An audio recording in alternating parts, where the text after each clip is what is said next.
Let's start off. Give yourselves a big round of applause for being here for this special occasion. Good evening. My name is Rodney Anderson, and I'm thrilled to be your host for the first ever State of Education in Cumberland County. Several months ago, Dr. Marvin Conley and his team were planning a State of Schools event for Cumberland County schools, and he decided to expand that effort to include all educational institutions in the county. So tonight, we will hear from the leaders of educational institutions as they discuss their strategic initiatives and their priorities. This State of Education in Cumberland County event is about highlighting the initiatives at each institution and how we can collaborate for the best possible outcomes for our students.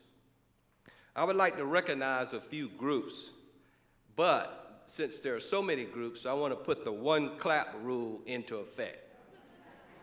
So let's rehearse it here. I'll say ready and you clap. Ready? Oh, a little weak. Let's try that one more time. Ready? I'd like to start by recognizing the members of the Cumberland County Board of Education who are present. Cumberland County Board of Education members, would you please stand? Ready? Very good, very good. Members of the Fayetteville State University Board of Trustees, would you please stand? Ready? Members of the Fayetteville Technical Community College Board of Trustees, would you please stand? Ready? Members of Methodist University's Board of Trustees, would you please stand? Ready? Cumberland County Commissioners, would you please stand? Ready? Mayors who are represented here this evening. If you're a mayor in Cumberland County, would you please stand? Wait a minute. You were doing so well. One more time. Ready? Very good, very good. Would our state senators and members of the North Carolina House of Representatives, would you please stand? Ready? Very good, very good. Would our elected judges and law enforcement leaders who are with us tonight, would you stand? Ready? All remaining elected officials, would you stand? Ready? All principals, professors, educators, teachers, university faculty, would you please stand?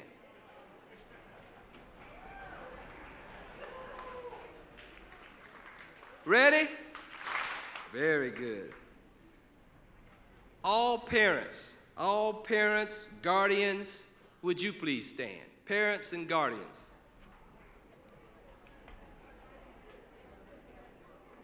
Ready? Enroll students, traditional students, adult students, military affiliated students. All students, please stand. Ready? Now, all veterans, can't leave them out. All veterans and first responders. So if you're a veteran or a first responder, please stand. Ready? Now, give yourselves a big round of applause for doing that so well.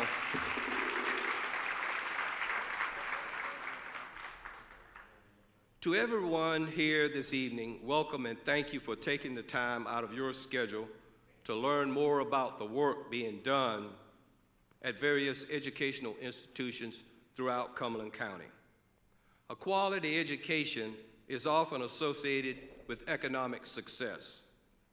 According to a study conducted by David Earle, the link between education and economic success can be linked in three areas. First, improving overall knowledge and skills of the population. Second, providing capacity and innovation. And third, the transfer of new knowledge and ideas. Those three concepts encompass the basis of this event and why we decided to bring leaders from the community together in this manner. Just imagine the impact regular dialogue will make in collaborating across our county. There are a great number of challenges that we face in education right now, including overcrowded classrooms, lack of resources, budget cuts, and a host of home life factors that play an important role in the success of our students. Nationally, finding workers that are highly skilled and experienced is becoming increasingly more problematic for many industries. From technology to healthcare, robotics to cybersecurity, most and many other industries, a talented and highly skilled workforce is the main driver in innovation and overall success. It's what moves us forward as a society. The commitment of our Cumberland County community is crucial in preparing children to become lifelong learners and ensuring the county is positioned to a place where citizens can enjoy success. Education is a key enabler in launching, advancing, and maturing careers. Quote, "Education is the most powerful weapon with which to change the world," end quote, Nelson Mandela. Tonight, our national colors are being presented by Southview High School Junior Army ROTC team.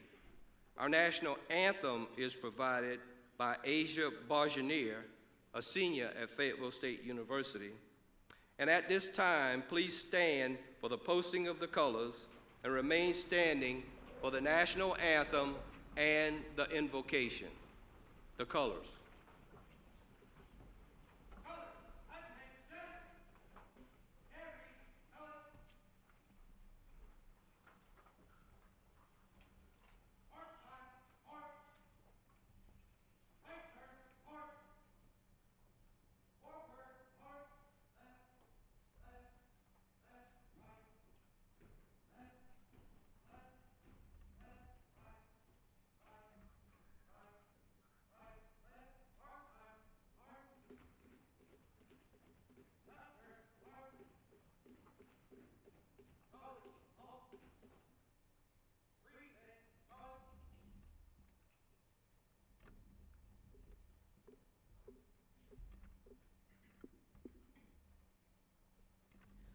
Oh, say, can you see by the dawn's early light what so proudly we hailed at the twilight's last gleaming, whose broad stripes and bright stars through the perilous fight o'er the ramparts we watched were so gallantly streaming, and the rockets' red glare, the bombs bursting in air, gave proof through the night that our flag was still there. Oh, say, does that star-spangled banner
Let's have another round of applause for Asia and the Southview High School Junior Army ROTC. Wasn't she wonderful? And weren't they just absolutely fantastic? They look really, really good. Please join me in prayer. Our Father in heaven, we assemble to give thanks for our many blessings and opportunities. On this occasion, we are thankful for our educators, educational institutions, students, and parents. Thank you for these professionals and those who support them. Thank you for all that we will receive on this occasion. Amen. Please be seated.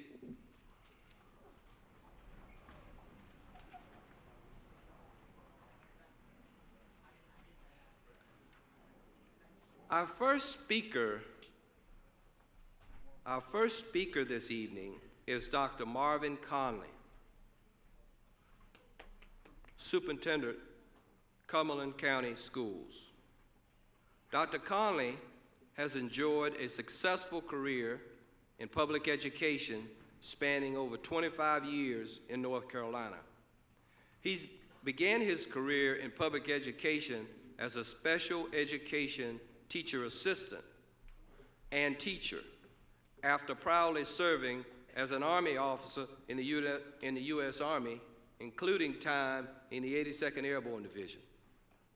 From 2013 until 2018, he served as Chief of Staff of Wake County Public School System.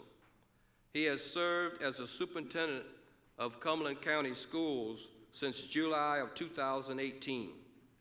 He and his wife, Joyce, have 4 grown children and 7 grandchildren.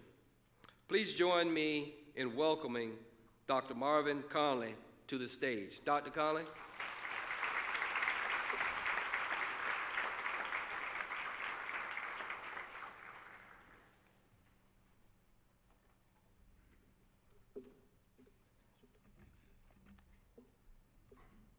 Thank you, Joe Anderson.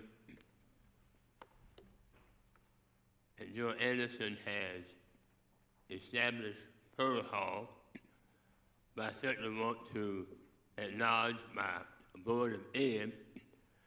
And many of you know that the last year has been somewhat of a challenge for me. So forgive my voice tonight. But you know, in the grand scheme of things, I'm glad to have any voice. But to our Board of Ed and all of our elected officials, and to our principals and teachers and our students who are here, our partners, Dr. King, Dr. Valentine, Dr. Worm, and certainly to your team, and to Mary Sonnenberg with the Partnership for Children, because this is a pre-K 16 effort. Good evening, and thank you for being here. I think somebody's going to control the slides for us. If not, I'll try. Tonight, we represent all different organizations, zip codes, religions, races, socioeconomic backgrounds, but we share something in common. We all care deeply about our community, and we're all doing our part to make it a great place to live, to learn, and to work. I'm here tonight representing more than 50,000 students and over 6,000 employees. As a school system, our whole business and focus is to provide a world-class education to all students. This evening, I'm going to share an overview of some of the work that we're doing to help students go from the classroom to college and onto the career of their choice. At the end of the day, when our students walk across the stage as a graduate of Cumberland High Schools, we want them to be collaborative, competitive, and successful in a global world. That's our vision. That's why we need each of you here tonight, along with our premier professionals, to help us achieve that future for our young people. Together, we'll provide a safe, positive, and rigorous learning environment to prepare lifelong learners to reach their maximum potential. We are the fifth largest school system in North Carolina and serve more than 50,000 students every day who come from more than 70 countries, speak more than 85 languages. 13,000 plus students are military connected. We have a strong partnership with Fort Bragg to ensure that we meet the needs of our military families, including, but not limited to our full-time military liaison, as well as our Fort Bragg liaisons and our military and family life counselors. The 6,000 plus employees who serve our students attending our 87 schools are committed to helping every student succeed in the classroom and beyond. The Cumberland Commitment, our strategic plan 2024, outlines our commitment to the students of Cumberland County. With a strong vision, mission, and core values as the foundation, this plan includes 4 priorities to guide the district's effort and resources over the next 5 years. Please turn your attention to the screen.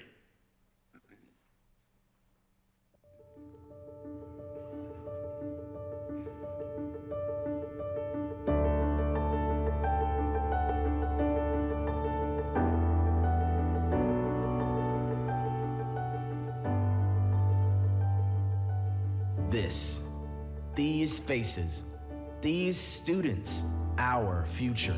This is what the Cumberland Commitment Strategic Plan 2024 is all about.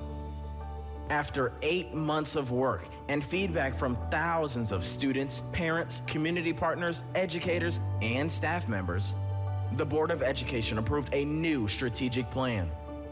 The plan serves as a roadmap to guide our work over the next 5 years.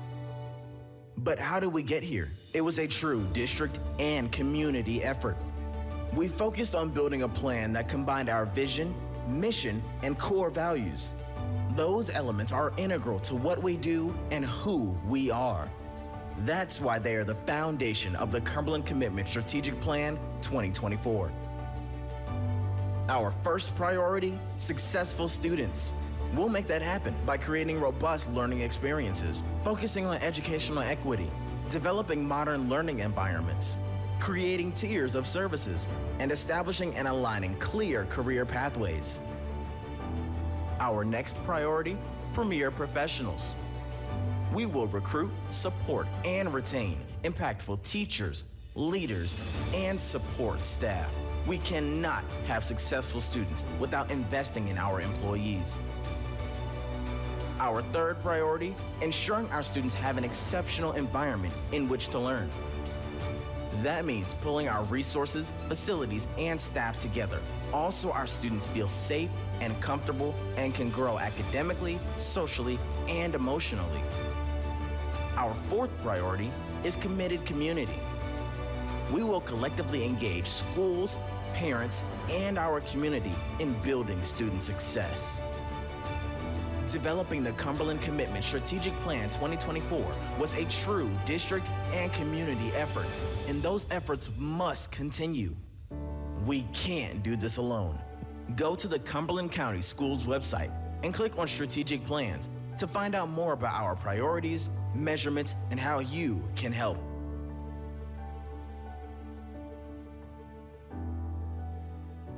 Our strategic plan is more than just a plan. It's our roadmap to academic excellence for our students. The metrics in our plan will help us towards achieving the goals outlined in the plan. For example, last year, 50.5% of the students scored a level 3 in math, 54% a level 3 or higher in reading. Over the next 5 years, our goal is to increase those percentages by 30%. However, beyond using test scores and letter grades to measure the success of our students, we want every student to have equitable access to learning that prepares them to be global citizens in a global world. We are tracking many things: opportunity gaps, suspicion rates, teacher retention, staff diversity, family engagement, community partnership, and a host of other factors. You can see an entire list of our commitments on our website. We provide much more than academic education to our students. Being that Cumberland County is designated as a Tier 1 county and nearly 75% of our students qualify for free or reduced lunch, there are many external factors that impact our students. Food insecurity, access to health care, social and emotional challenges cannot be overlooked. They all impact the success of our students in the classroom. Nevertheless, we are committed to helping every child. Cumberland County is proud to offer a variety of choice programs tailored to meet the diverse needs of our students. These STEAM concepts are implemented at select schools throughout the district. Excellent teachers work with the parents, local businesses, and colleges to deliver relevant learning that links a child's interests to their needs. Our CTE program and opportunities help prepare students to compete in a global economy. From health science to finance, architecture, construction, students are able to take advantage of all these opportunities. The good news is that we are making steady progress towards our vision. Last year, our graduation rate rose to 83.8%, which is the highest graduation ever in the history of Cumberland County Schools. 85% of our teachers who taught end-of-grade and end-of-course subjects met or exceeded growth expectations in 2018-19. 36 of our schools are in the top 50% of the state based on growth. Our graduating class last year, the students earned more than $92 million in academic, athletic, military, and other scholarships. $92 million. Give them a hand. More than 400 students from the graduating class received a CTE Honors Award for maintaining a 3.0 or higher and earning a 9 or higher average in CTE classes. For the class of 2019, a record-breaking 126 student athletes committed to playing sports on scholarship while in college. Not just playing sports, but playing sports on scholarship.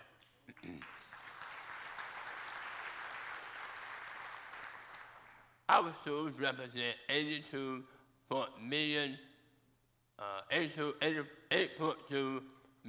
square feet.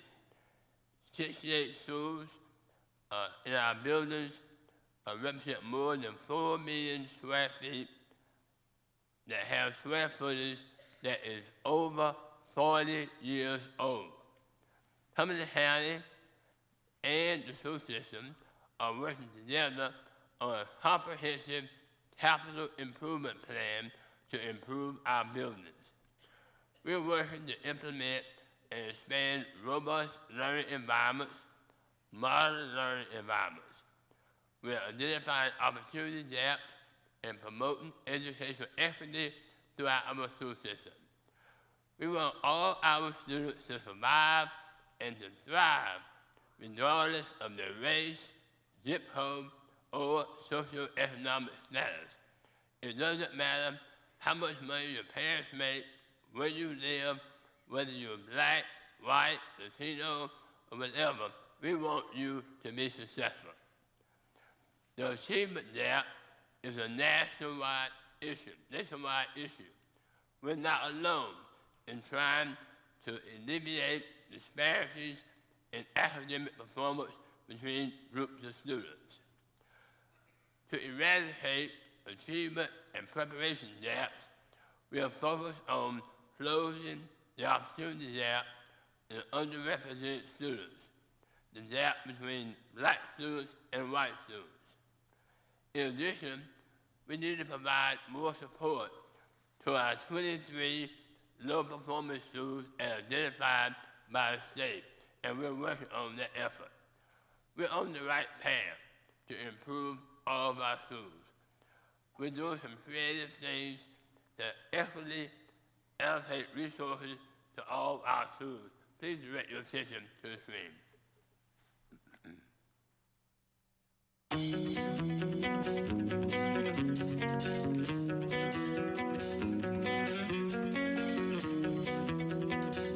The Cumberland commitment is rolling full steam ahead.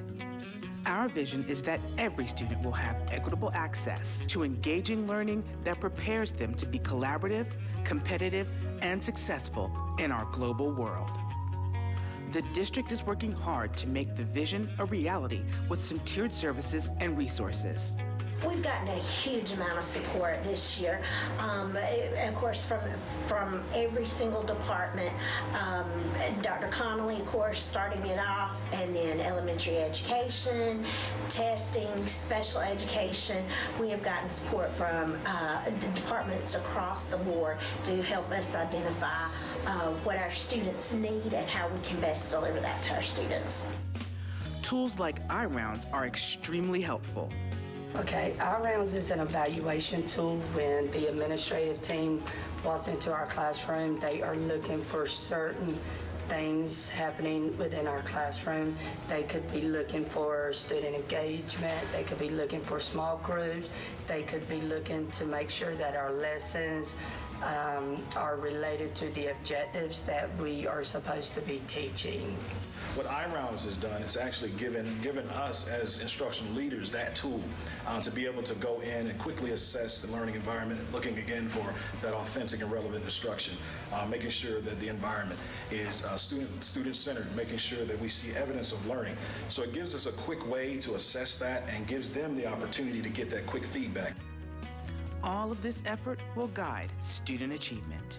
For students, they seem to enjoy the classes. They enjoy when they get to have the laptops to use, because that's just how they like learning. They like being on technology and doing the interactives on there in the lessons that we do. So for the most part that I can see, the students are happy and they like when they're doing work with their peers.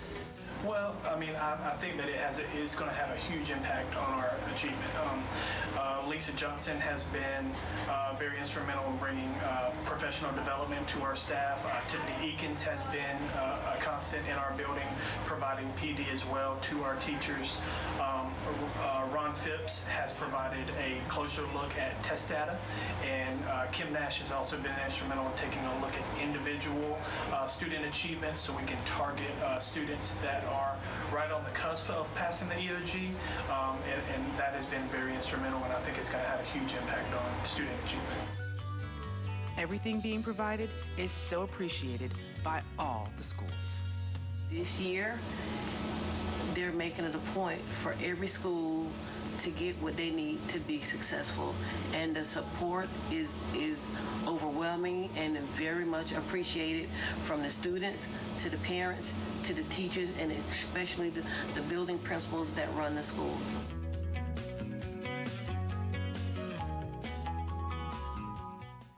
Effective student improvement efforts require a great deal of time and determination, but we are committed to the process. The challenges are great, but our commitment is greater to achieving excellence for every student in our school system, and we need the continued support of everyone in this room. I know many of you are already active in our schools, and we appreciate you. If you're interested in partnering with us, there are many opportunities. Adopt a school, volunteering, serving as a mentor, school angels, many opportunities to help us.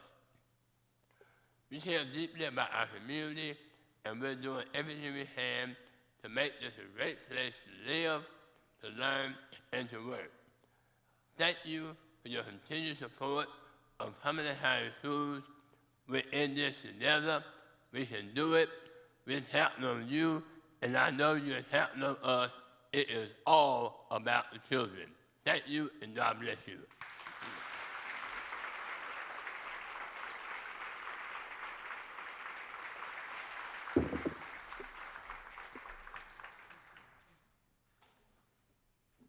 Next, we will have a special presentation from LaBrias Alford, 5th grade student who attends W.H. Owen Elementary School.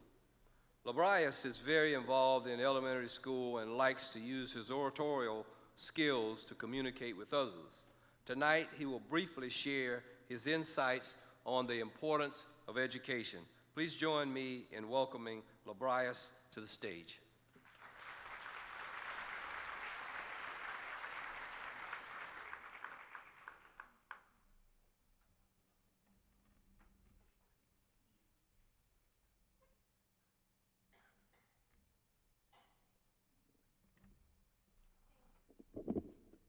Good evening, everyone. My name is Bryce Alford. Why having an education is important to me. Why is having an education important? In my opinion, having a good education is important because it makes a person develop personally, socially, and economically. And education helps us to do our daily life activities in the best ways possible. Having an education makes us dutiful. Also, an education helps us to acquire new skills and knowledge that will impact our development in life. To me, having an education has motivated me to work hard, do my best, succeed in life, and encourage others to be the best they can be in their work. The process of receiving or giving systematic instruction is an education. If you didn't know, education gives us knowledge of the world around us and changes it into something better. It develops us in a perspective of looking at life. Education makes us capable of interpreting, among other things. Education helps us build opinions and have points of view on things in life. All people in life have an education, or will soon have an education. Education is as important as oxygen because it gives people the knowledge and skills they require. Having an education is important to people of all ages, and it has no limit. Children require education in order for them to learn how to speak and to write. No matter what is happening in your life, you have an education. The main reason why an education is important because it allows people to learn and get knowledge, even if they aren't aware of it. In conclusion, an education is something that all people have, even if they aren't aware of it. I know I have an education because every day I learn something new that will help me thrive as a successful person in life. Thank you.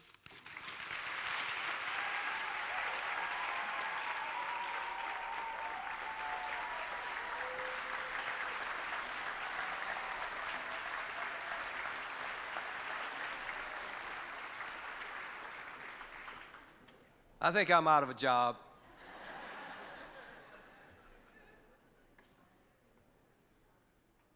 Our next speaker this evening is Dr. J. Larry Keene, president of Fayetteville Technical Community College. Dr. Keene began his service as the fourth president of Fayetteville Technical Community College on August 1st, 2007. He is the leader in human resources development, training, economic, and workforce development. He served as vice president of North Carolina Community College System at the state level and on numerous delegations in leadership roles at the international level. He and his wife, Vicki, have 2 children and 2 grandchildren. Please join me in welcoming Dr. Larry Keene.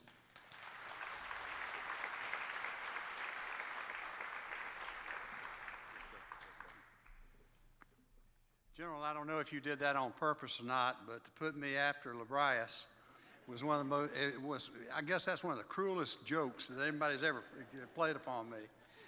What a tribute to our Cumberland County school system and the people in this community. It is absolutely a phenomenal thing to see young people get up and with the confidence that they have demonstrated, be able to go on and do what he just did.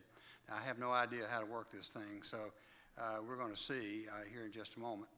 But Fayetteville Technical Community College is really up to all of us, and when you really stop and think about it, it's about the people. It's about the people. It's not about the buildings, it's not about the curricula, although those are important components of a very complex and very important thing. But at the end of the day, it's about our capacity to take people where they are, take them consistent with their motivation, their intellect, and their desire to where they can be. And that means that the American dream, in my estimation, is still alive and well. The fundamental question is, what are we going to do to support that and do the things that we need to do to help young people like Librius and others fulfill the goals and the expectations that they have. You see, in the community college system, we have the privilege of opening our doors. They're open to anyone. It doesn't matter what their background, circumstance, gender, age, race, doesn't matter. We take them all. And the reason that we do that is because they're all Americans. We all breathe the same air. Our blood runs the same way. And although we face different things in life, from time to time, you've got to overcome that and take advantage of the opportunities provided to us. So we offer hope to everyone who's seeking a better quality of life through education. As Librius just said, once we do that consistently well at all levels, then good things happen for all of us. It is literally a situation. It doesn't just start with us. Obviously, Dr. Connolly, and you'll hear Chancellor Valentine shortly, and then President Warden as well. We're going to tell some similar things, but it really starts before birth. I know Mary Sonnenberg is in here somewhere from the Cumberland County Partnership for Children. And the truth is, we know for a fact that the better we prepare people in those early years, the more effectively they're going to embrace all the things in the Cumberland County school systems, and then therefore their experiences in higher education leading to greater opportunities in the future. So we really do. We take on all comers, and it's never too early to start, and it's never too late. You can go on until that final day. So the point is, it's about people. When you look at the people represented here, they are all in a continual place of opportunity. We provide affordable and high-quality programs in vocational technical fields, business and industry, general education, college transfer, and the continuing education opportunities that define lifelong learning. I don't know about you, but when I started out many years ago, I'm not doing quite what I intended to do. I was to be a coach. I coach every day, but not in the way I thought I would coach. The point being is it gives us an opportunity to do great things consistent with the opportunities that present themselves to us. So at FTCC, we seek to meet the needs and desires of our diverse students. Dr. Connolly said it well a while ago, it really doesn't matter to us how old, how young, what your racial background is, what your ethnic or your gender is. It doesn't matter. We take on all comers. And the point is that when we meet the economic development needs of our community, it's going to take all of us to do it. It's not relegated to one group or another. It takes all of us to do it consistently and to do it consistently well. That makes me privileged to be a part. I really do consider it to be a privilege to be a part of the community college system. And quite frankly, it's one of those things to where we see a broader spectrum, I think, of the overall population than does just about any other educational enterprise. And what a grand place to be, because we get to meet people where they are, take them consistent with where their intellect and desires are, and take them to a point to where they can continue to develop and grow consistent with the opportunities available to them. We were established in 1961, so I take a look at, sometimes what you're doing is a reinforcement of where you've been and where you're going. We started in 61 with the third largest community college in North Carolina, although we're the 6th largest metropolitan area. We serve more than 38,000 students each year. This year it's 39,500 so far.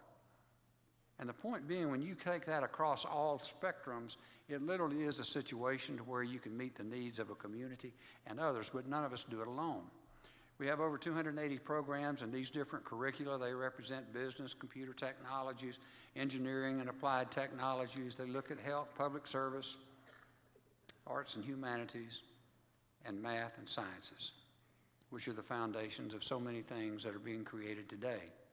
1981, I had an individual who is the head of the Tulsa Chamber of Commerce that said, in a group of people much like we have today, looked at me and he said, we're asking Larry to go in here and not only meet the needs of today, but we're asking him to educate people for jobs that have not yet been created, have not been yet conceptualized, and to do it consistently well year in and year out. And by the way, we don't give him any money to do it. There's a lot of truth to that, but that's the challenge we've always faced. The fundamental question is how we go about doing our business, and the answer to me is this: not one of us can do it alone. It takes all of us working in concert with each other to make it happen. I'm so proud of our legislative body that's here and our county commissioners that are here and the leadership that's here. They guide so many things and help us do so many things, and in this most complex of all environments. A corporate and continuing education. There's a thing called lifelong learning. You never stop learning. We serve over 22,000 people a year. We're up 13% this year. And, we have 24 program areas in that particular arena. And it really allows you to take a person from where they are to where they need to be in a shorter period of time. It's not the traditional 2-year, 4-year, 6-year pathway. And I think we find, at least the research that we read and see and the people we're around from the industry sector, that that's becoming more and more of the demand all the time, because people don't have time to spend forever getting things done. And so we do a lot of work with this program and others. It's the largest occupational extension program in North Carolina in the community college system. We say, well, why in the world did you guys get into athletics? We stopped athletics in 1974. And quite frankly, those of you who are on the Board of Education, it was your faculty and my faculty and students that asked us to do it. Here's what they were telling us. You go through these programs in school, they're looking for the next place to be, and then all of a sudden it's a situation where they find themselves to where they want to go in and do the work that they need to do, and yet there's nothing that they can really put their arms around. So about 3 years ago, we started this program. Baseball, softball, women's softball, men and women's basketball, women's volleyball, and we did have golf, but Chancellor Valentine, you stole my coach and my players. No disrespect, but we would have challenged the national championship, and now you guys are doing it, so congratulations, I'm proud of you. That's what you call creativity. I mean, I'm impressed. But we do that because we have many students, their friends, and their family that would not be pursuing their education in Cumberland County were it not for the fact that we were doing what we're doing. Last year we had 10 academic All-Americans in a very early stage in our career. So the point being, athletics matter to those that they work with. It takes partnerships and collaboration to create value and additional opportunities for students. Whether we're talking about the military, whether we're talking about what we do with Cumberland County Schools or what we do with Methodist University or Fayetteville State University, and so many others, it takes all of us to make it happen. Each of us bringing our unique talent and capabilities to a very complex and very demanding arena. The most important thing we deal with is the most complex organism on the face of the earth, and that's the human being. At whatever stage they find themselves in, it's our responsibility to work together to make good things happen. And it does start not only in Mary Sonnenberg's area and the Cumberland County Partnership for Children, we know that that works, and those people that prepare themselves that way, they transition and go into those good areas so that they can do well in high school and elementary school and all those things, coming to us in higher education, and then going on and pursuing whatever they're interested in pursuing, and then being successful when they educate themselves, go beyond us to the careers and the opportunities and the business and organizational leadership that they often do. So one of the things we do is high school connections. And we're going to continue to do that, working in partnership with Dr. Connolly and the teams that we have out there. We don't do it by ourselves. We do it in concert with other people. That's why we celebrate tonight. Students can learn job skills and earn college credits while going tuition free. By the way, parents, did you hear that? Tuition free. We have some of these students that will go to us, and when they graduate their high school areas, we even have some students that will graduate with us before they go to the commencement exercises for the high school. We have two young people that did that a number of years ago out of Cumberland County, that they had accrued so many credits that, quite frankly, they graduated prior to the time. Cumberland County Schools, we graduate in May. Cumberland County Schools is graduating in June. They went on. I can tell you one of those individuals now making almost $100,000 a year. After she went on to UNC Chapel Hill, finished her degree, she learned her love of mathematics with my faculty, and quite frankly took that and grew it to the point to now, of all things that she wanted to do with mathematics, she wanted to be an actuary in the insurance industry. Very important role. But I'll tell you what, she is passionate about it, and she is great at it. She's now contemplating going on and getting not only her master's degree, but her doctorate in mathematics. My point being, it takes all of us to make that happen, and whether they're high school students and we know what the promise is, we know what the opportunities are, it's our responsibility to come together, work in concert with each other so that, in fact, they can realize their dreams and we can do great things. Career and technical pathways.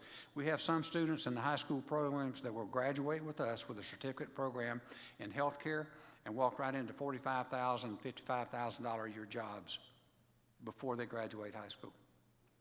That doesn't happen unless there's collaboration between the school board, the Cumberland County school system, and our faculty and staff that help that make that happen, to include the business and industry sector who hires them. And our college transfer pathways, goodness gracious. We know for a fact that if a student will come to us and move on, they can do great things. Some of the examples I've just shared with you. And if I can figure out which one of these things to push, we'll be in good shape. This year we have about 1,200 students enrolled in our High School Connections program. Actually more this year than we did last year. 315 students were awarded certificates. In 2019, 5 students awarded associate degrees, and enrollment growth is projected to continue to grow. Now, why is that important? Has anybody ever gotten bored? Sometimes people get bored with the speed of life. And what we're trying to do is to bring this up to a speed of life so that people, if they want to go out and do things faster, they can. This gives us an opportunity. Dr. Connolly and I are going to a gathering here before long. They have these periodically where all the community college presidents, superintendents get together to figure out how to collaborate together. We've already had the conversation. I don't know how much more we could collaborate. He'd be on my payroll and I'd be on his. And what's worse, he'd be sleeping in one of my beds at home. And you know, it's one of those situations to where collaboration's real here. And I don't know if sometimes we celebrate that to the degree that we should. It really does work. I know this, the Cumberland Polytechnic High School is on our FTCC campus. What you may not know is that we are also having some of our technical programs and some of our adult high school programs, what used to be called GED and so forth. Those take place on 2 campuses that are in the Cumberland County school system that were no longer used, and we were able to adapt ourselves to those purposes and utilize those resources. You don't do that unless you're collaborating with each other. Students can enroll in most FTCC programs and graduate with an associate degree. Now, why am I talking about what's going on now? Because it's a projection of what's going to go on in the future.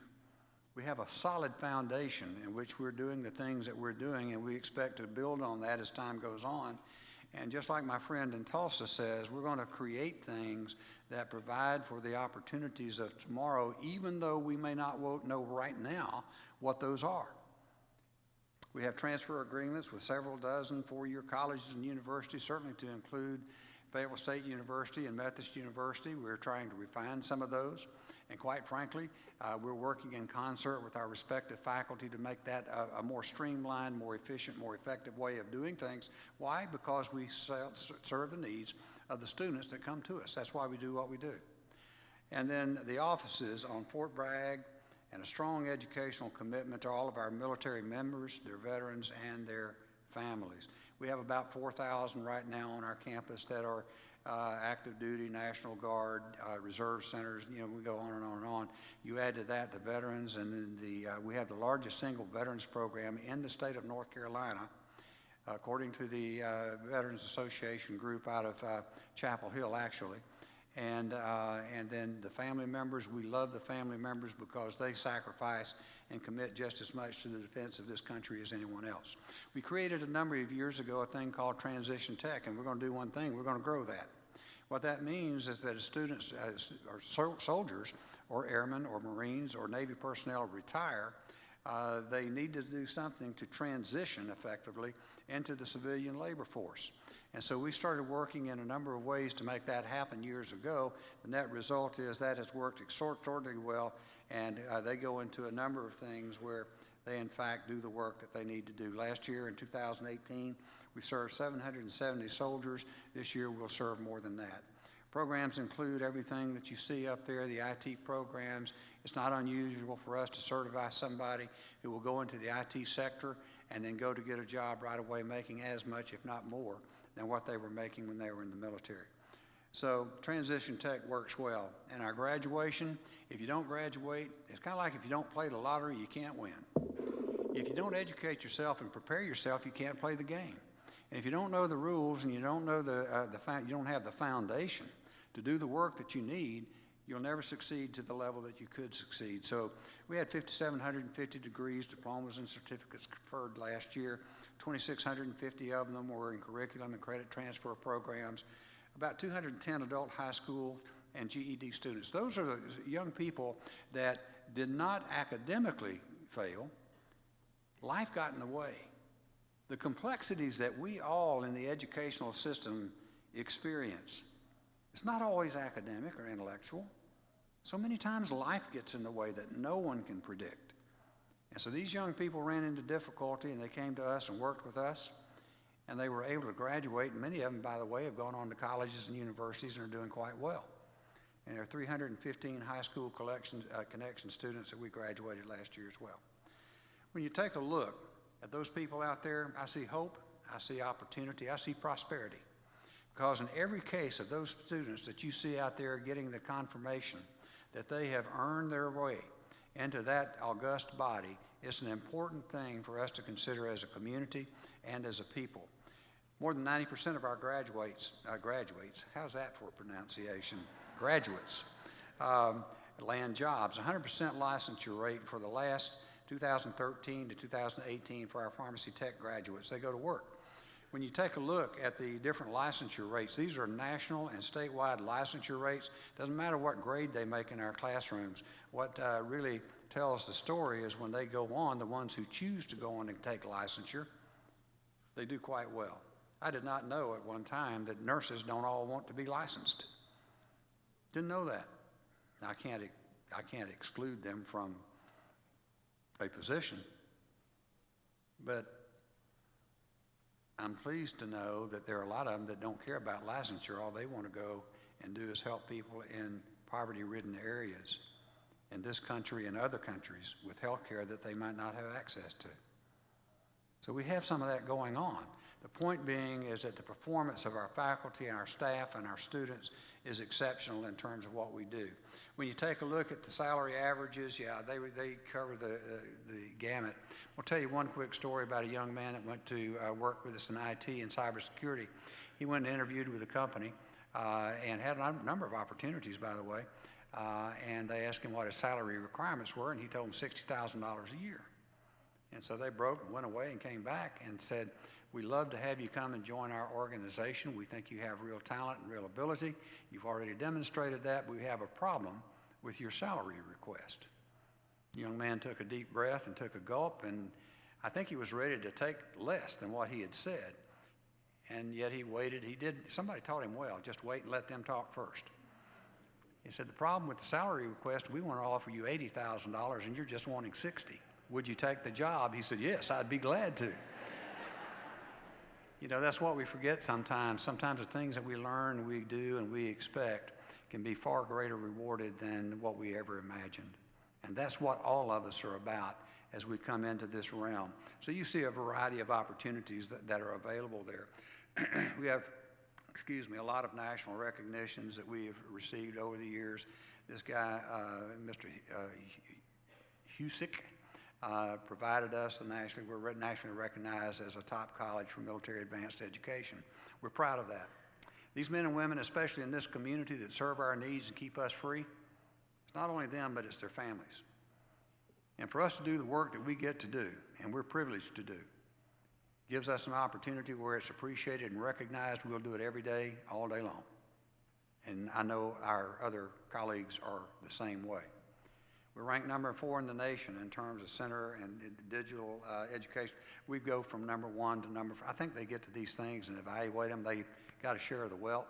And so one year we're number 1, next year we're number 4, next year we're number 3 and number 5. It goes back and forth. I don't know who evaluates all that, but it's good company to be in. When you stop and take a look at what we're doing, we work, and I tell you what, and our county commissioners are here. I want to tell you something. We could not survive were it not right for our county commissioners. Now, that's an antique truck. I don't know where they got that. The ones they really work with are much better than that. I think they were trying to show that off that day, or trying to remind me as to how old I am. But the point being is I'm excited about this because we've had 2 hurricanes and a close encounter of the 3rd kind in the last few years with hurricanes that were supposed to be 500-year hurricanes. And when you see the bravery and the tenacity of those first responders, which we have the responsibility for educating and training, they need to have something to do that with. When you consider that big thing out there called Fort Bragg, and they all help each other, whether they're on Fort Bragg staff or their county or their city or whatever, volunteer, whatever. If something goes down, they all help each other. Some of the things that they're dealing with out there, and that big road called I-95 running out there, the things that run up and down that road are incredible. And the truth is we better be prepared to fight whatever comes to it. That's why we're designing this. It would be, it would not be an overstatement to say that were it not for our county leadership and our fire and first responder people, not just in fire, but in EMS and all those things. That's what this thing is designed to do. And we're going to have that ready. They tell me it's going to be ready before I die. They tell me it's 21. I'll probably say 22, maybe 23, but it's going to come on, and here's what we expect. I don't want it to be just for Cumberland County. The importance of what they do goes well beyond that. It needs to be for all of eastern North Carolina. And the truth is, it needs to be for all of North Carolina in many ways. Right now, if some of our firefighters were to go to get some of the advanced training that they need, they're on a 2-year waiting list minimum. And then they've got to pay all the per diem it takes to take care of them there, so it's a heavy cost item. And by the way, when you consider that about 80% of the firefighters in this country are volunteer, it says that we've got a big job to do in a short period of time. And our county commissioners have stepped forward and helped us do that. It's about a $20 million project. I think we're committing, if my finance officer's here, she's going to faint. But I think we committed about $10, $12 million on it, and they committed over, we don't add well, saying 20 million, but it's over 20 million actually. But the point being is we're going to do the job, do it right the first time. Representative Zoka, all of our legislative delegation that's here support this, and they've been with us as well and continue to step forward with us and do great things, and we appreciate you so much for all you do. That's for our people. It's about people. And then there's a thing called the JP Real Stadium, and contrary to public opinion, I did not run the swamp dogs off, I promise you.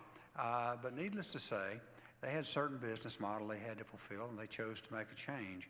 We have, with great fervor, embarked upon this project, and I'll tell you what, I was telling someone earlier that we have had on more than one occasion people already tell us that the state the field is in now compared to what it was last year. This is what they tell us. It's already an ACC Division I field. Now we want to make it even better, and we'll do that. And by the way, on February 29th, what time, Steve? At 3 o'clock, you're all invited to our grand opening, our first conference game out there on that brand new field. Last year when we took that field on, it was all brown and ugly, and it was, you could walk on it and you'd sink up to your calf in mud. And I told my director of facilities, I said, if you have to have a paint brush and a green bucket of paint, that thing's going to be green on February 1st. Well, I backed off on that. We didn't do it. Last year it was not. This year it is. It's green. It's beautiful. We'd encourage you to come out and enjoy the activities with us. Now, why is that important? We had 120 kids come in this year looking at that field and considering coming to Fayetteville Tech. 120. Now, this is one of the interesting things about that story. They came in, and the coach told me this. He said, when I'm recruiting those kids, he said, guess what they're most impressed with? And I thought it'd be the baseball field. And he was leading me down a pathway. He said, it's not the baseball field, it's the FTCC campus and your people. That is a tremendous commentary. And I know it's true for Methodist. I know it's true for Fayetteville State. And Superintendent Connolly, we want to get every one of your players that we can. You know, we want to do that. So my point being that stadium is an extension of our laboratories. We have things in IT. We have things in construction technology. We have things eventually in healthcare. We have things in business administration. We have things in hospitality. We have things in culinary, and I can go on and on and on. And the expectation is they take what they learn in the classroom, they go and apply it somewhere and can do the work that it takes to make this thing work. And it's an extension and a learning laboratory at large. You know, we're looking at another location to expand. You can tell we're high in the technologies. When I was hired, I had some of my board members come to me and said, we have technology in our name for a reason and we're never getting away from it. I said, I'm in the right place then. The opportunities for people to not only have rewarding careers, but at the same time start businesses of their own is phenomenal in the technologies. And that's what they're doing. We're expanding that activity in the transportation sector, among others. And we have challenges. We remain committed to tackling them, and for the sake of our students and our community and our shared future, we want to make that happen. If I name these names, some of you may recognize some of these, some of you may not, but at the end of the day, it's about people. Shannon Smith, public policy. She's a graduate of ours and has recently been promoted to the Director of Development for the UNC School of Nursing. She went from here to UNC on the C-STEP program, did a great job up there. They love her and they keep having her come back. Charles McMillan, Peace, War, and Defense graduate, was recruited by the Federal Bureau of Investigation, and after working several years as an FBI agent in D.C., he now works for a large government computer organization in D.C. Charles recently completed his master's degree in global security studies. David Lewis, computer science graduate, currently working in Boston at a large metropolitan hospital with health IT. Adam Dill, Peace and War and Defense graduate, works for Lenovo in Morrisville, North Carolina. Sarah Fornshow, BSN nursing graduate, by the way, working with you folks here at FSU, and works on pediatric oncology unit on the campus of UNC Chapel Hill Hospital. Joseph Espinoza, anthropology graduate, resides in Palm Beach, Florida, where he teaches at a private high school. Some of our other students, and then I'll stop. Alan Oder, computer science major who graduated from UNC Charlotte and works in Charlotte. Shantae Johnson, Associate of Arts, General Education and Parents for Higher Education graduate, went to FSU, received her BA degree in Communications from Fayetteville State University. She is currently a caseworker at the Fayetteville Department of Social Services. And then Gina Morris-Taylor, Associate of Arts, transferred to Fayetteville State University for a BS in psychology, is now working toward her PhD. You see, we have a lot of challenges to face. It might be money. I think the worst thing that we're facing, to be honest with you, is staying ahead of the game, or at least up with the game, And the only way that we're going to be able to do that is work elbow to elbow with the people in the industry sectors who are making the biggest jumps and gains. And by doing that consistently well and sharing that with our colleagues and them sharing with us, will we make great things happen. We think we're the smart choice for education, and we have demonstrated that. We think we're the smart choice for education because the opportunities that are presented to you can take you anywhere you want to go. Doesn't mean to say you have to stay in the same pathway. It's clearly that I'm not a coach today. If you'd asked me if I'd ever been a college president, I'd have said, what planet are you on and what have you been smoking? There's no way under the sun that I would have ever had the opportunity to do that back when I was a younger person. But through multiple opportunities, you come in and you do what it takes. You look at the faces of those students. You look at those that have been successful in navigating the system. That's what we're all about, every single one of us. And at the end of the day, it's about each of those individuals. You see a mass of people there, but each of them has an individual story to tell. Here at Fayetteville Technical Community College, we meet our students' needs wherever they are in their education.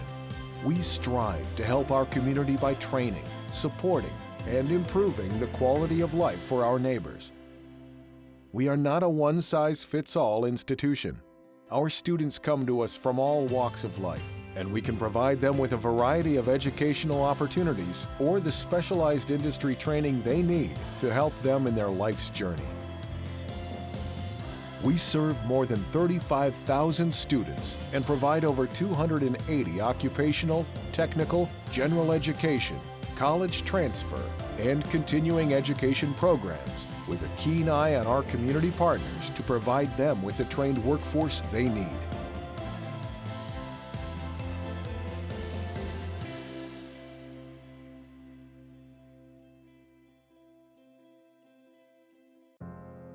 I had a huge drug addiction most of my life. It took me to very dark places, including being incarcerated.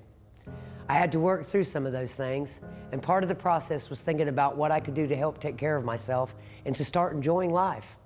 I made a decision to change, to get sober. That was 17 years ago, and I have been sober ever since. I knew that getting an education was another part of the process, and FTCC was the answer. I received my high school diploma from Fayetteville Tech, and I was very proud to achieve that goal, but I knew a college degree would be the next step in ensuring my future. From the very start of the application process, through testing, the staff welcomed and encouraged me. Once enrolled in classes, my instructors wanted me to succeed just as much as I did, whether it was an assignment I was having problems with or general life issues. My instructors wanted to help. I could tell they cared about that, and they gave me the motivation that I needed to move forward. My education at FTCC has been life-changing. It has given me the confidence to complete anything I set my mind to. I am proud of the work that I have done. I can hold my head high knowing that I have not only completed all that was required to get my degrees, but I also made the Dean's List and the President's List. I know that without the push that the instructors gave me, I would not be where I am today. I feel like I'm part of the community in a positive way. I can now enjoy time at home, entertaining my friends and family, doing the things that I love, like dirt track racing with my fiance. I have a job that I love with benefits and a sense of satisfaction I could not have gotten without the love and support that I receive from FTCC.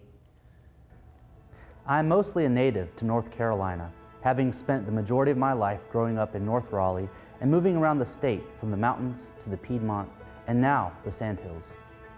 I grew up loving the outdoors, walking the creeks behind my parents' house, and flipping rocks and logs in search of lizards, spiders, and snakes. I became enthralled with entomology, then herpetology, and later dendrology and botany, which all kind of tied together my understanding of the natural world. In my spare time, I enjoy nature photography, canoeing, and fishing. In 2010, I graduated from North Carolina State University with a major in fisheries and wildlife science. In May of 2015, I was hired as a state park ranger at Carvers Creek State Park. Once hired, I had 1 year to obtain my basic law enforcement training because park rangers are considered a special peace officer in North Carolina. Although I could have pursued other options, I chose FTCC because the Spring Lake campus was very close to the park, and 2 other park rangers who attended the BLET program several years ago highly recommended it. They told me that the course was going to be tough but effective. I have worked at Carvers Creek for 4 years now and love being outside, studying nature, and sharing my passion with park visitors. I still run into old colleagues and instructors while on duty. I recently took an intern to visit the BLET program and was amazed to see how the program has evolved to provide students with improved real-life scenario training and new, redesigned facilities. Fayetteville Tech was there for me when I needed to fill in the educational puzzle piece to have my dream job. The instructors are superb, professional, and friendly. Having FTCC easily accessible allowed me to advance my career and feel like I was a part of the community.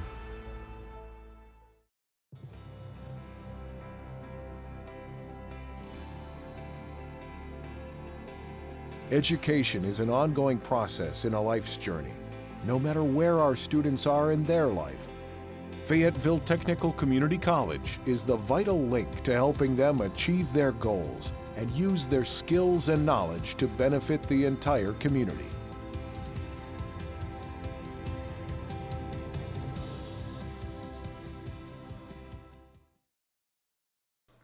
There's not one of us can do it alone. There's not one institution that can do it alone. All of us do the respective things we do exceptionally well. And at the end of the day, what really happens is we touch the lives of individuals such as you just seen. We do it every day. You do it every day. Sometimes we just don't celebrate it enough. And so I'm proud to say I'm a partner of Cumberland County Schools, of the Cumberland County Partnership for Children, of Fayetteville State University, of Methodist University, and so many others, simply because what we do in concert with each other allows us to build a better community that has more opportunity and more hope than perhaps they've ever had before. Thank you, and we continue to commit ourselves to that relationship and the kinds of things that we do to help our society and certainly our county grow to higher levels. Thank you.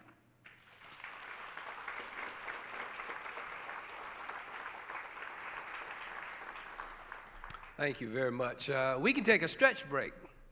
Why don't you stand up? 30 seconds. 30 seconds. Reach to the ceiling, stretch your legs. We're well on the way.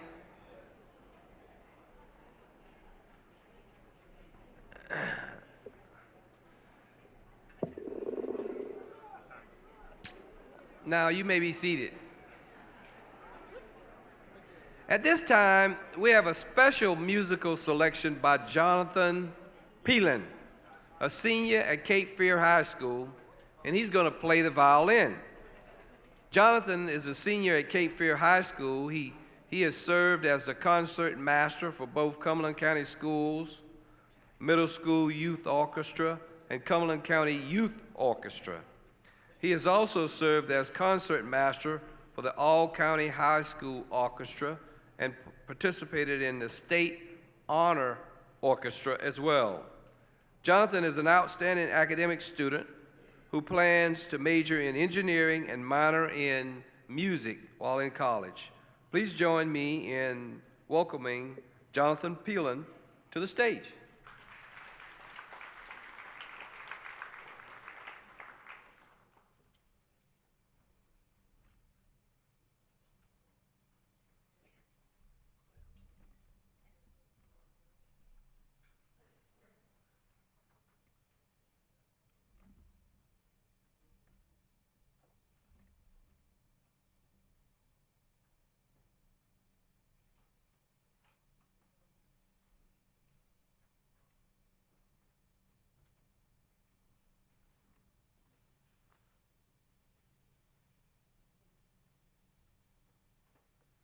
This is the Gavotte and Rondo from Bach's Partita No. 3 in E major.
Absolutely wonderful. Thank you. At this time, I'm pleased to announce Dr. Peggy Valentine, the Interim Chancellor of Fayetteville State University. Dr. Valentine was appointed Interim Chancellor of Fayetteville State University and assumed her duties on August the 7th, 2019. Dr. Valentine received her doctorate in education from Virginia Tech University and a Master of Arts degree and a Bachelor of Science degree from Howard University. She has clinical experience as both a registered nurse and a physician's assistant. Prior to her role as interim chancellor, Dr. Valentine served as dean of the School of Health Sciences at Winston-Salem State University. Please join me in welcoming Dr. Peggy Valentine, interim chancellor of Fayetteville State University.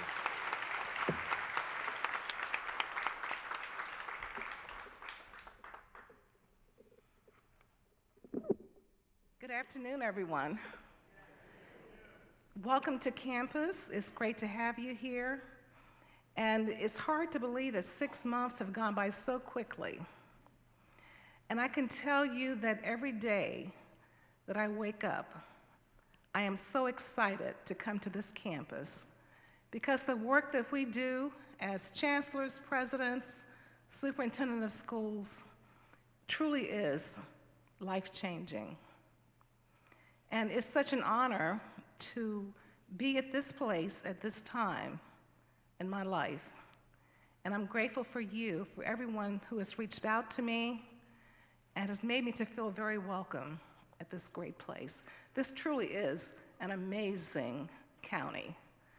And I'm just very happy to stand before you this evening to give you a snapshot in terms of what we're doing at Fayetteville State University.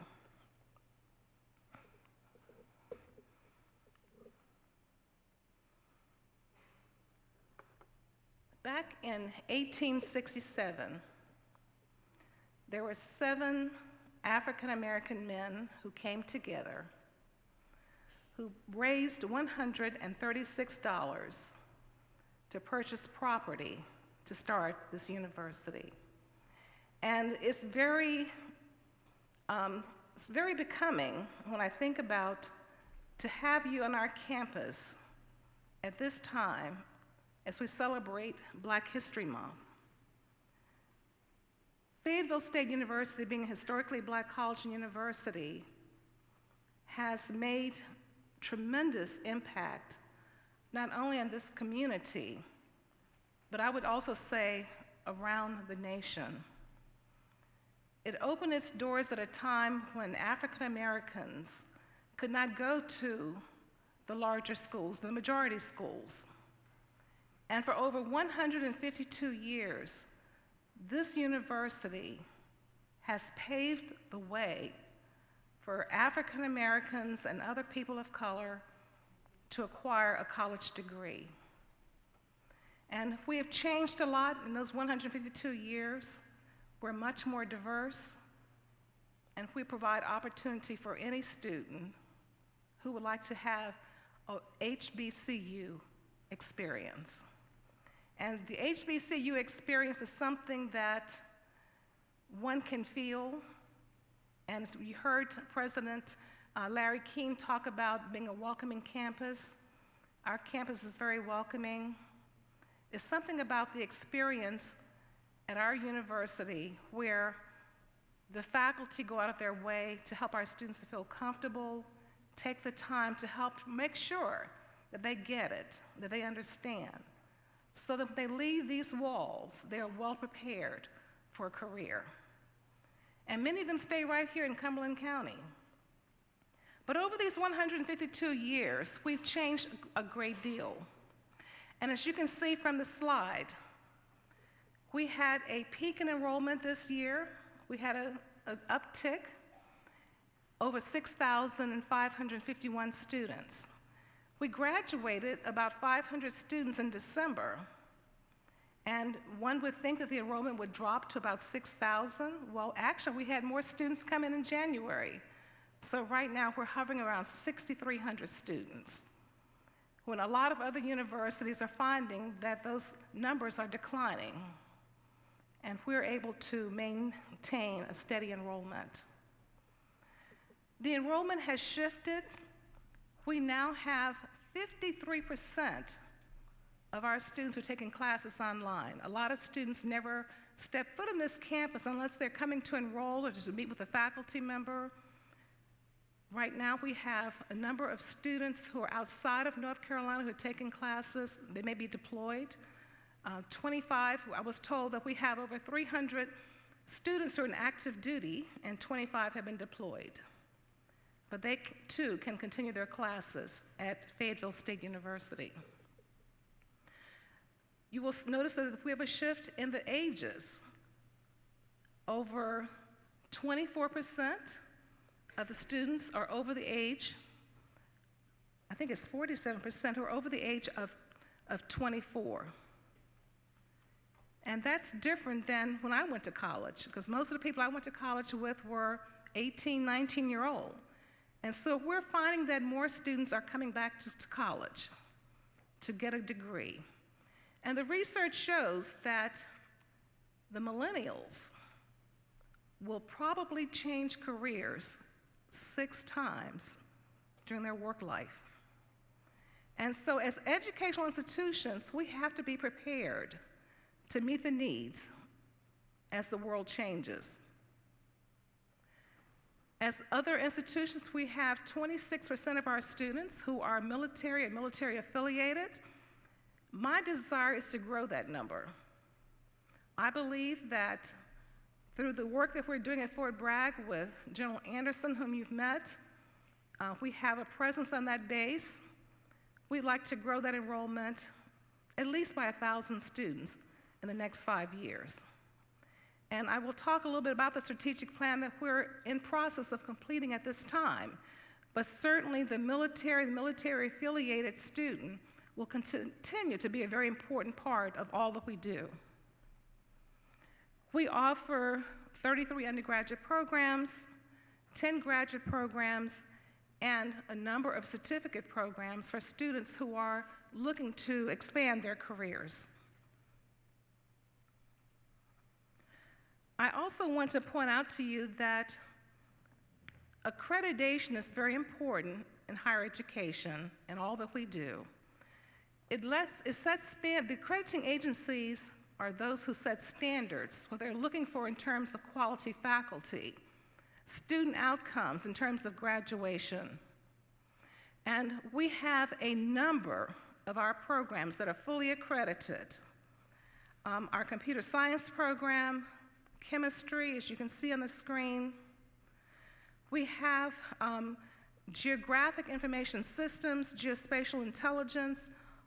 All of these programs offer accreditation. They're all accredited.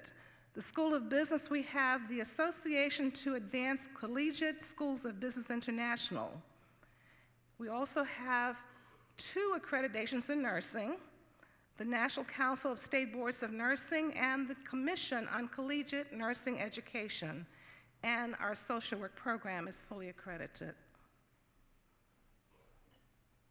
One of the things that I would say, my 6 months here, is that at Fayetteville State University, there is so much excitement, so much positive that is going on.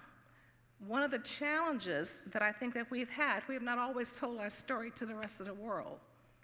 And so one of my goals is that we want to enhance our communication, and I think that tonight is one of those nights that we let the community know the great work that is taking place at Fayetteville State University. There are a number of corporate partners, and that list is continuing to grow. IBM, BB&T. Last week I was visited by one of the regional directors for Starbucks. All of these corporations are interested in establishing partnerships with our university, where students can do their clinical experiences or internships and get a leg up, so to speak, by working for these major companies. We visited Dell. Dell also is interested in partnering with us in a greater way. One of the things that we'll be implementing this spring is that we will offer a certification program for those students who enrolled who would like to learn how to work on Dell computers. And Dell is working to provide certification for those students so that they can service computers in Cumberland County. And so we're going to start out with 20 students, and we know that those numbers will grow. So that is a great opportunity for our university. Amazon, Microsoft, and there are many, many more. And I would also say that our partnership with all of you in this auditorium tonight is very important for us. And I think as our previous presenters have indicated, we cannot do this work alone. We count on each and every one of you. And so that is very important to the work of the university. We have a number of centers, and these centers are nationally ranked. The ERPAAC, the Enterprise Resource Planning and Advanced Analytics Center, is based here, and it plays a very important role in decision-making for local and regional firms. And that purpose is to create a pipeline for our graduates who will have the requisite skills and knowledge and even credentials to successfully compete for positions in the field of data analytics. We also recently received a grant from the United Negro College Fund to establish a liberal arts innovation center. And the objective of this center is to enable our students to develop specific technical skills. And when you marry that with a liberal education, that means that those students can not only have the technical skills, but they demonstrate proficiency when it comes to analytical reading, critical thinking, working in teams, all of those what we call essential skills that corporations are looking for in the 21st century. Now, we are not without challenges, and for those of you who may have seen today's paper, it's one of those challenges in terms of how will we address the budget needs of our university. I think that when we look around the nation, I don't know of any university, especially those within the UNC system, who cannot say that they have sufficient amount of resources. And we certainly are one of those universities that are looking to increase our resources to make our university even better than it currently is. And for those of us who are in the state system, we have been operating without a state budget this academic year, and that affects our ability to award salary increases to our faculty and our staff who worked very diligently for a number of years without increases. And so we believe that we will have a budget soon, and with that, we believe that we will have the resources to provide the resources that our faculty and our staff certainly deserve. And also, there are opportunities to address the deferred maintenance, to grow our infrastructure, and you know, the part here in terms of growing numbers of adult learners. There are so many opportunities that we have in Cumberland County because there's so many people who started college and never finished. There's so many individuals who can come back to school and complete their degree, not only with our partner schools, but also we'd love to see them come to Fayetteville State University. There are opportunities for us to address the needs of millennials. And I'm not sure how many of you have millennials in your home or how many millennials in the audience today, but we are finding that millennials do things differently. They have different expectations.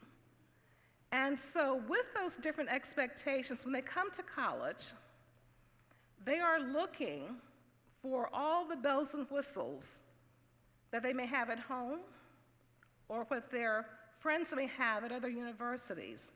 And so we are just delighted that in partnership with our Board of Governors, with our Board of Trustees and others, that we will upgrade our campus in the very near future. We're finding that students who live on campus want apartment-style housing. They don't want to share a dorm with 4 or 5 students like maybe some of us did, or have one community bathroom. And so they have higher expectations. And with the shift in the traditional enrollment of students at our university, we are finding that we also must provide those types of services that adults expect. In addition to the millennials, we have to reach out to the adults. And those who are in line, we are having to shift the types of services that adults who are online, what they expect. And so this is a strategic plan that we're currently in the process of. We are looking to make modifications to the way we do things at the university. We are looking to make sure that we have the resources in place to engage students in a greater way. The bottom line, we want to make sure that we offer successful programs for our students. We want every student who comes to Fayetteville State University to engage in learning, to engage the faculty, and they will graduate. We want to raise the bar in terms of our course offerings. We want to make sure that the programs that we offer are truly what society needs. I've learned in my 6 months here that 42% of all jobs in Cumberland County are in healthcare. And so we have a very strong nursing program. And so we are looking to how can we maximize nursing and add additional health programs through partnership with Fayetteville Technical Community College and with Methodist. And I'll talk about that in a little bit. So that leads us to the priorities that we're looking at for the next 5 years as we work on the strategic plan. Here listed on this slide are the programs that are in high demand that are expected to continue to grow through the next 6 years. And as we can see, nursing continues to be at the top of the list. General operations managers, accountants, loan officers, management analysts, all these things that deal with data analytics, these are the top priorities in our state. And I would also say that Cumberland County would not be exempt. You will also notice on the left side, there's an asterisk by nearly all of those professions. We didn't add, Dr. King, we didn't add construction managers. But these are all the programs that we offer at Fayetteville State University. And so we believe that we're well positioned to prepare graduates for those career opportunities. This is something that's very important to us, and we want to make sure, as we're working on this next strategic plan, we want to make sure that we prepare graduates to assume those positions where there is a need. And so we're responding to the needs of the community, and we would love to have your input, and if there are opportunities, do see that we can grow as a university. So we've had a lot of conversations with our faculty, we have had conversations with our alums, and we would love to hear your voices as well as we plan for our future. So, in a nutshell, our priorities are to enhance academic excellence and innovation. Later this spring, there will be a publication that we're collecting data and we're putting information together now to give a snapshot of the innovative programs that Fayetteville State University provides. to the community. There are patents, there are faculty who have patents who've done some research with the use of CBD and with other materials, the use of body heat. We hear a lot of this kind of research going on at larger universities, but we have some amazing faculty who are doing some very innovative work right here in Cumberland County.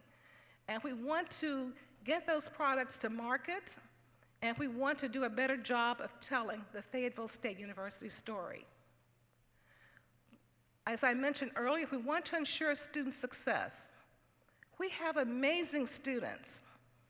We want to make sure that when they come to Fayetteville State University, that we are the university of their choice.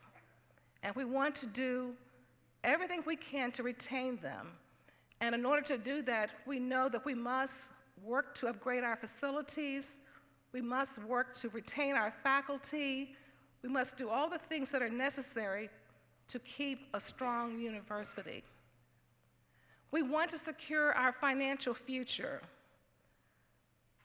As a state-supported institution, we know that we must diversify, we must increase the opportunities to look at other sources of funding through our Office of Institutional Advancement.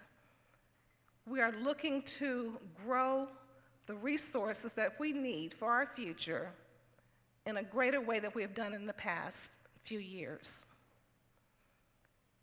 We're also looking to generate new partnerships and collaborations.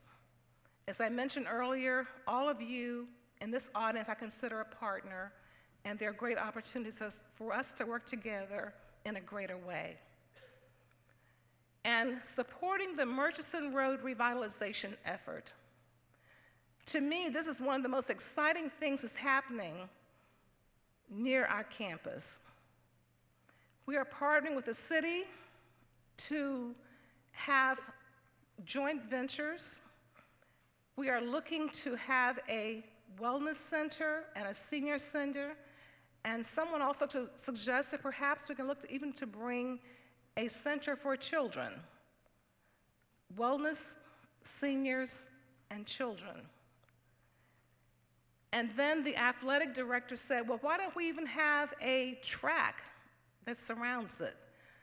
So again, looking at how we can promote health, how can we have a community that is engaged with the university and the universities, I should say, and the community college, and with our K through 12.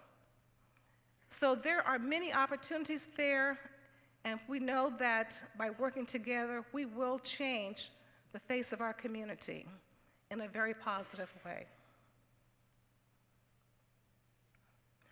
I want to acknowledge the chairman of our board of trustees, Stuart Augustine, who's in the audience. And Stuart, can you kindly stand so people can see you?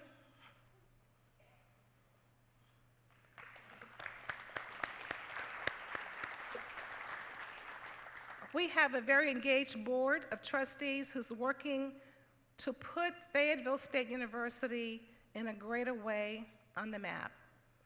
And so again, I just want to thank you for allowing me to come before you tonight to talk about the great work that's taking place at our university and the plans that we have for the future. And thank you, and God bless.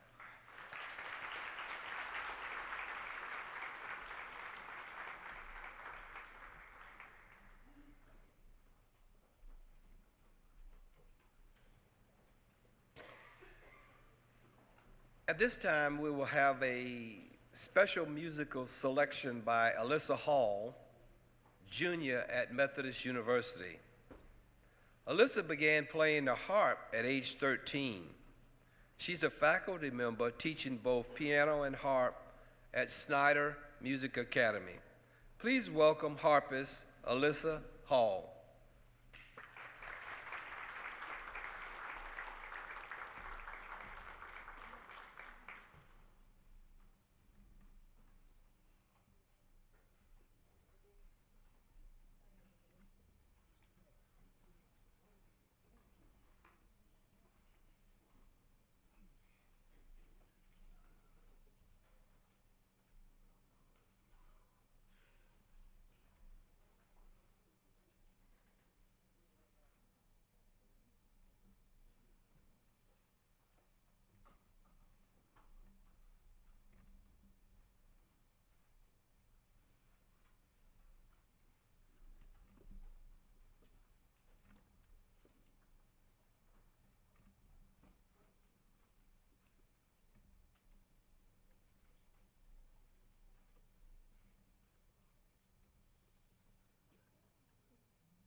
Very, very well done.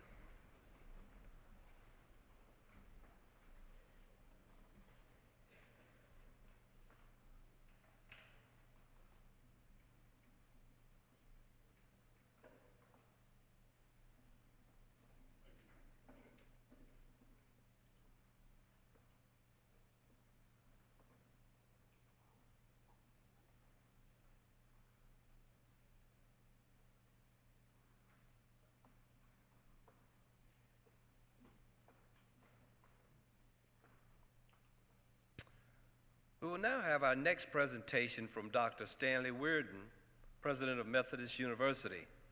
Dr. Weirden became President of Methodist University on January 1st, 2019, marking his return to North Carolina, where he earned a doctorate in mass communication research from the University of North Carolina at Chapel Hill. He has a long, distinguished record of excellence in academics, communications, and leadership. He is married to Deborah Davis, and they have 5 children and 2 grandchildren. Please join me in welcoming Dr. Weirden.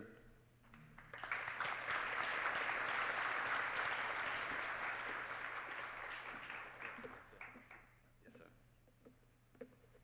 Good evening, everyone. I'd like to start by thanking Dr. Connolly for conceiving this idea, which I think is just a wonderful opportunity for all of us. I'd like to thank Dr. Valentine for hosting us all here. And I'd like to thank Dr. Keene and all of my colleagues for their leadership, their vision, and their collaborative spirit, which is something that has really impressed me in my conversations with everyone here with me tonight. Also just want to thank Librias, who was amazingly eloquent for a 5th grader, really very impressive. To thank all of the student musical performers here who were just beautiful tonight. And lastly, all of you for being here as well.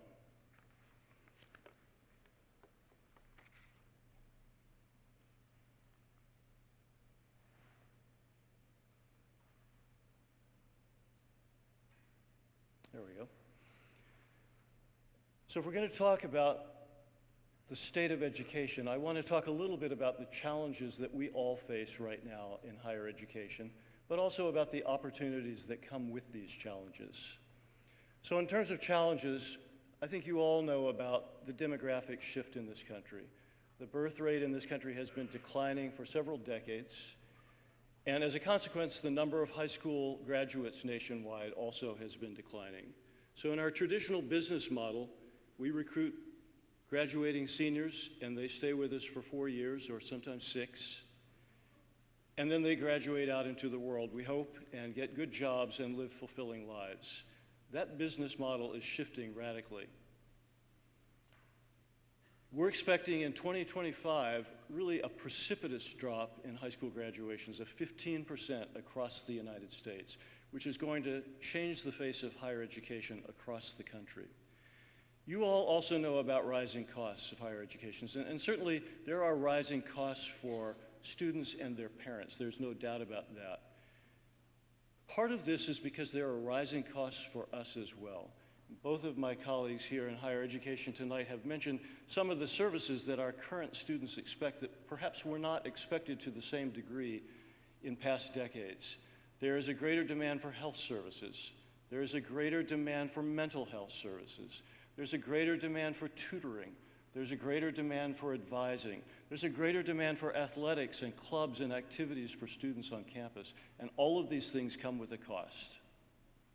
At the same time, we are seeing, in dollars controlled for inflation, a decline in support for students both at the federal level and at the state level, which creates a pinch for all of us. And finally, there are, I think, misguided questions right now in our society about the value of an education, and also for Methodist University in particular, about the value of a liberal arts education. Just in terms of the investment itself, we know that a college degree translates to anywhere between $500,000 and $1 million more in lifetime earnings than for students who do not have any sort of college degree. And there aren't many better investments than that. And I can tell you as homeowners, and you already know this, buying a home is not that good of an investment. And yet we spend a lot of money to do that. So I think it's important for us all to think about the cost of higher education as an investment, not only in the future of our students, but in the future of our country. There are, of course, opportunities. We are in a knowledge economy.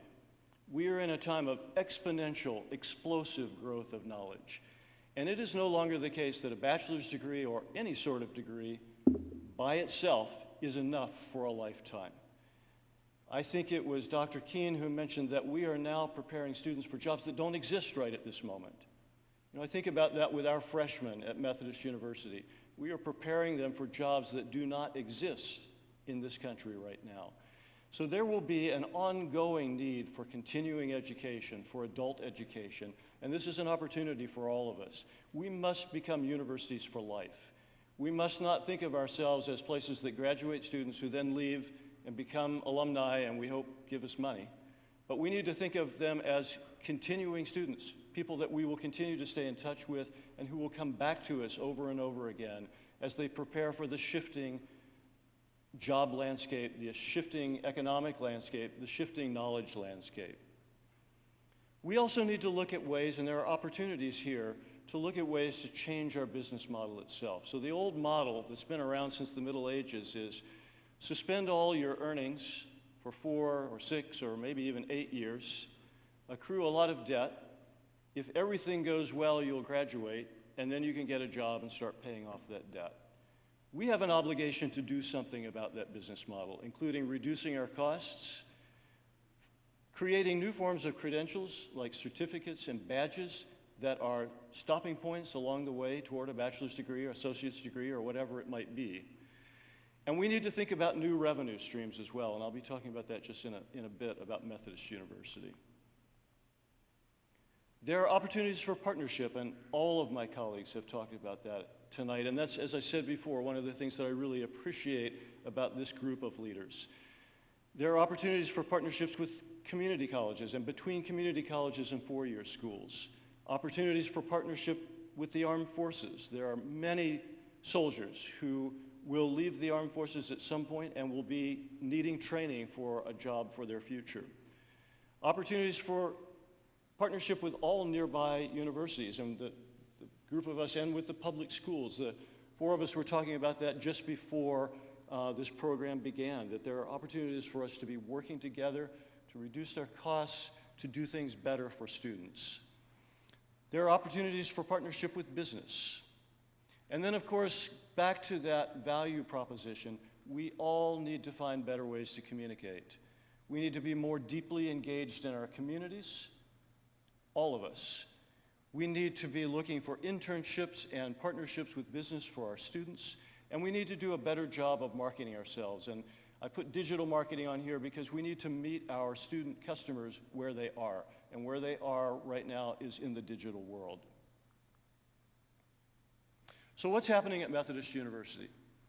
Well, we're working on increasing our enrollment, and I want to tell you that it's already successful. We have had the first increase in our freshman class in 3 years. So we're really very happy about that, and that is a positive indicator for our future. We are working hard to improve our financial aid strategy. 95% of Methodist University students are on scholarship. Many of them are on full scholarship, and we are looking for ways to use scholarship funding to make an education at Methodist University more affordable for all of our students. We have met with all 6 community colleges, including and most particularly FTCC, in the last 3 months, and we are working on new revised partnership that will make transfer much smoother, much easier, much more understandable for the students. We want to make sure that you can do 60 credits at a community college and 60 credits at Methodist University and leave with a bachelor's degree. We also want to make sure that we work on things like dual admission so that a student coming out of Cumberland County Schools can know that they're admitted both to FTCC and also to Methodist University, and that if they can keep up their GPA at FTCC, they will be automatically matriculated into Methodist University when they complete that degree. And we want to have some dual enrollment as well, where FTCC students and other community college students can come to Methodist University and take some of their coursework while they're still in community college at their community college tuition rate and not at the Methodist University tuition rate. Many ways of trying to drive down the cost of education. We are working on increasing our presence at Fort Bragg, and we are now authorized through a new MOU to offer 3 times the number of programs we were previously offering on the base, which is a really exciting development for us. We're also creating pathways for much, much more generous acceptance of military training for academic credit. And that, I think, will go a long way in helping soldiers to make higher education more affordable. And finally, we are doing everything we can to welcome military families and veterans as well. Other ways that we're increasing our enrollment. We're launching Methodist University Online this fall 2020. We will begin with 5 fully online programs in the fall, and we will continue to grow this enterprise every fall after that for about 3 or 4 years until we get up to about 20 or 25 programs that we are offering fully online and at an appropriate tuition rate that is affordable for online students. And these are programs that are targeting adult learners, they're targeting military personnel and families, people for whom it is much more challenging to come to a college campus and do a traditional education. And we're creating new degree and certificate programs, and over the next 3 years, you'll see programs in healthcare administration, you will see an RN to BSN program, a Master of Social Work program, a Master of Science in Nursing program with an emphasis on nursing administration, a Doctor of Nursing Practice program, and a professional studies program that is designed for students who have some college credit but not enough yet for a degree, to help them complete a meaningful college degree with a professional orientation so that they can get a better job and live a better life. All of these will be offered fully online. We're also working hard to help students stay in school, and I heard Dr. Valentine mention that as well. Retention is a problem nationally, and as Dr. Valentine said, and I heard Dr. Keene say this as well, it's not always about money. It's about life getting in the way. And we need to make sure that we're doing everything that we can to help students stay in school. So over the next 3 years, in partnership with a firm called Credo, we are going to be revamping everything about Methodist University that has an impact on retention.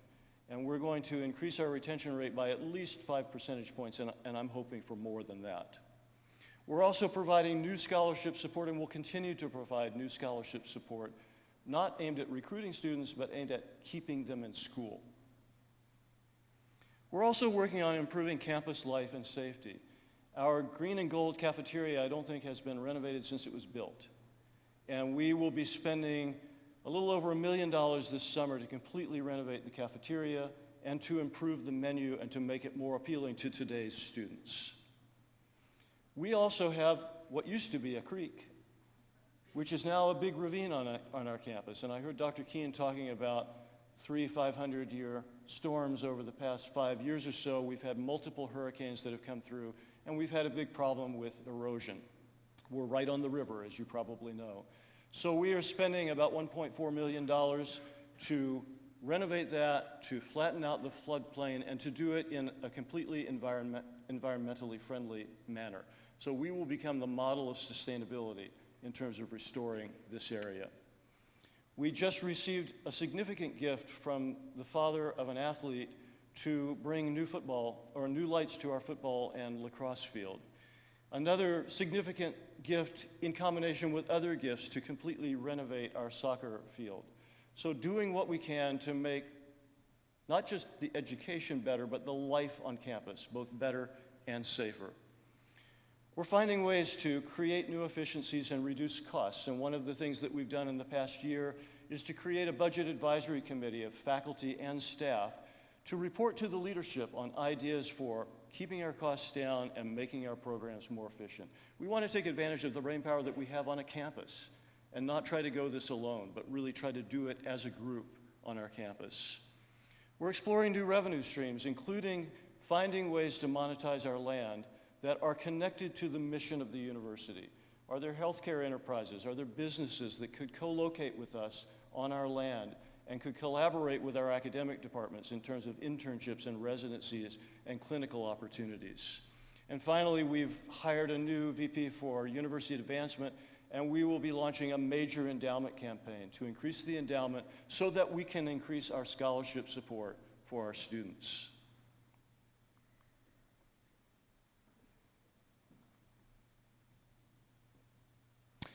So the last thing I want to talk about is telling our story.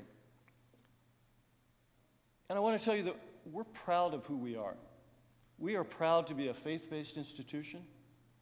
We are proud to be a liberal arts institution. My predecessor, Stacy Weaver, the first president of Methodist University, in his inaugural address, said that our job is to release and harness the limitless power of the human spirit. And I think that's a big piece of what a faith-based education can do for its students. He also said that we wanted to produce students with conscience no less than competence. So he talked about graduating students with a conscience. A faith-based school focuses on those kinds of things. As I said, we're proud of our liberal arts tradition as well. There is misunderstanding about a liberal arts education. There's this idea that it doesn't prepare people for the workforce.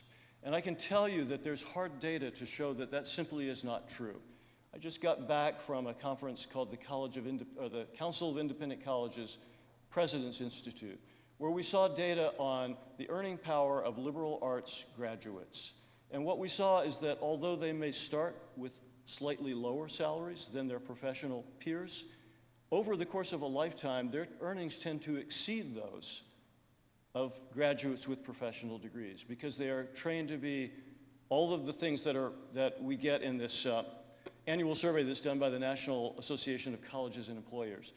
They ask employers, what do you want in a college graduate? And they say, people who can write, people who can communicate orally, people who can think critically, people who can solve multidimensional problems, people who know how to collaborate across disciplinary and intellectual areas. That is what a liberal arts education does. And we all do that to some degree through our general studies, but that is part of the focus of who we are at Methodist University, and it's something that we're very proud of and something that we believe is transformative. At the same time, we're proud of the growing number of professional programs that we have on our campus. We believe that it's critically important that we produce students, that we graduate students who are career ready, who are ready to go out into the world and work in a job, but who also have those dimensions that I was talking about before in terms of critical thought, communication skills, the ability to turn a problem over and look at it from multiple different angles as they solve it. That combination of liberal arts and professional background is something that makes us very special. And finally, we're proud of our long-standing ties with Fayetteville and with Cumberland County. Probably most of you already know that what was once Methodist College was founded because this community wanted it to exist. This community donated the funding and the land to make Methodist University possible. And this community continues to donate scholarship funding to support our students. And we're incredibly grateful for that long tradition of community engagement. I've lived a lot of places in my life, and I can tell you that I have never lived in a place that takes education as seriously as Fayetteville and Cumberland County. And I find that, as a person in higher education, to be incredibly gratifying. So I'm personally grateful to this region for all that you've done and continue to do for Methodist University. I just want to say one final thing that's not on my slide here, but I think it's important to mention it. I want to go back to this issue of retaining our students, of keeping our students in school and helping them to graduate. There are a lot of students nationwide who do not finish their college degrees for one reason or another. But there's a very alarming statistic about those students. Of the students who leave the first college they attended without a degree, only 22% have earned a degree in anything from anywhere 6 years later. Only 22% of the students who leave their first college have earned a degree in anything, anywhere, over the next 6 years. And that really puts a fine point on the importance of retention. This is not just an economic imperative, it's in fact a moral imperative that we have, because as they leave us without degrees, as they fail to earn those credentials, they still have student loan debt that they need to pay, and they don't have the credentials to get the kinds of jobs they need to be able to pay off that debt. And that's why I'm so happy to hear my colleagues as well talking about the importance of retention. So again, I want to thank you all for this opportunity tonight. It's been a real privilege for me to be here. I think I just went the wrong way. Okay, yeah, I'm still going the wrong way. That technology education I was talking about is something I could have benefited from. I'm really privileged to be part of such a visionary group of leaders. I'm looking forward to the continuing collaboration with this group and with all of you as well. So thank you for having me here tonight. Thank you very much.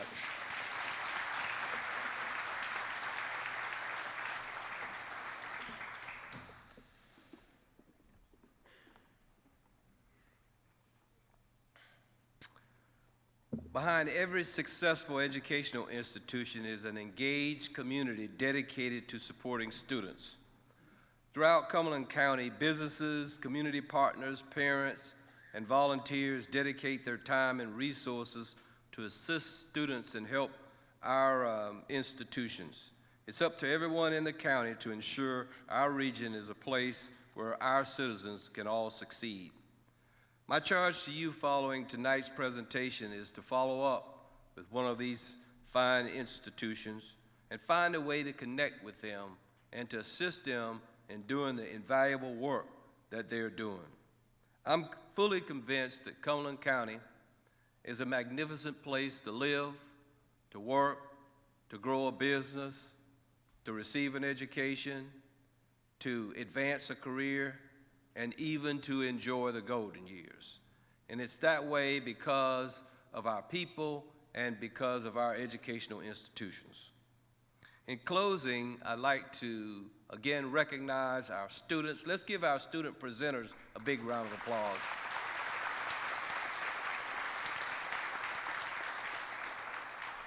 They were simply magnificent and a snapshot of the talent that is resident here in Cumberland County.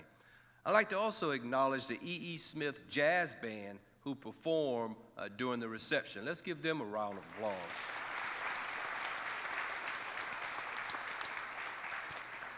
I'd like to acknowledge and thank Fayetteville State University for hosting this event. Let's acknowledge them.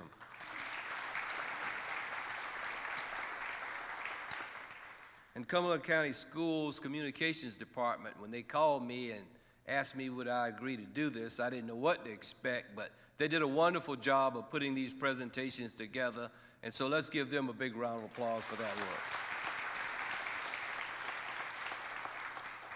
Now let's give a final round of applause to our presidents and our chancellor and the presenters who gave an excellent overview of their institutions and the way ahead.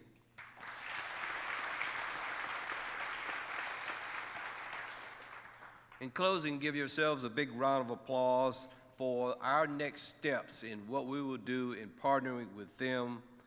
Thank you. This completes our program. Good night.